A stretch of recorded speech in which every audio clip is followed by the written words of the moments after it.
one of 3 girls. I'm the troubled middle child. I grew up in New Jersey. I had a very nice, happy life. My parents gave my sisters and me a lot of love. We had money, I had prestige, I had a wonderful family.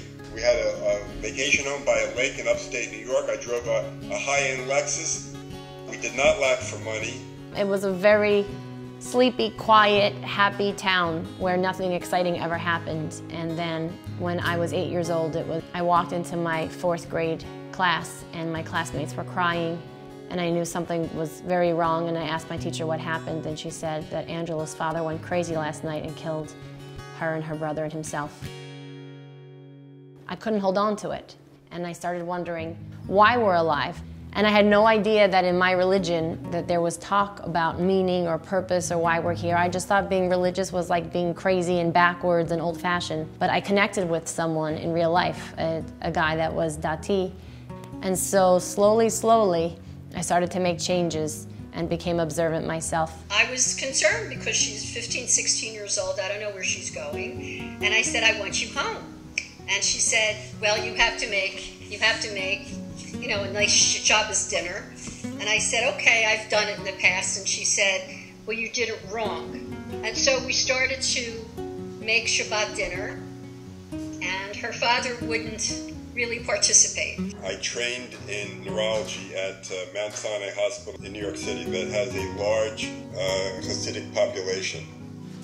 And I, on more than one occasion, would be taking care of one of these patients. And I thought that these people were basically, you know, robotons, and they just, you know, went through life.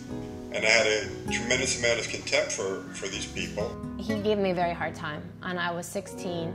And he told me I'm becoming a fanatic, I'm becoming a zealot, I'm ruining our family. I was annoyed that she was doing these things in my house. And you thought that Allison was in a cult. His own people and his own, you know, books he knew nothing about. And so when Allison had recommended some books for her father to read, when she gave him the books, he shook the books under her nose and said, I'm going to show you how stupid this religion is. So I said, learn what I learn, meet who I meet, and if you think that I'm ruining my life and the life of your unborn grandchildren, then save me from this cult. And after about a year of nudging him, bothering him, and so in order to spite me, he began to learn. After about a year of study, he was almost 50 years old, he came up to me one day and he said, I've been the biggest fool. It's been under my eyes, under my nose this whole time, and I mocked it and I made fun of it, and it's time for me to play catch up. But when that change came, my life is so much better than it was back then. You know, we started down this path, that was 37 years later.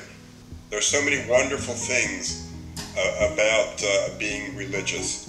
My life is more meaningful and more enjoyable as being religious than it was when I lived a secular life. And I wanted it. I didn't know how to get there. And it took Allison and patience on my part and Hashem to get us where we are today.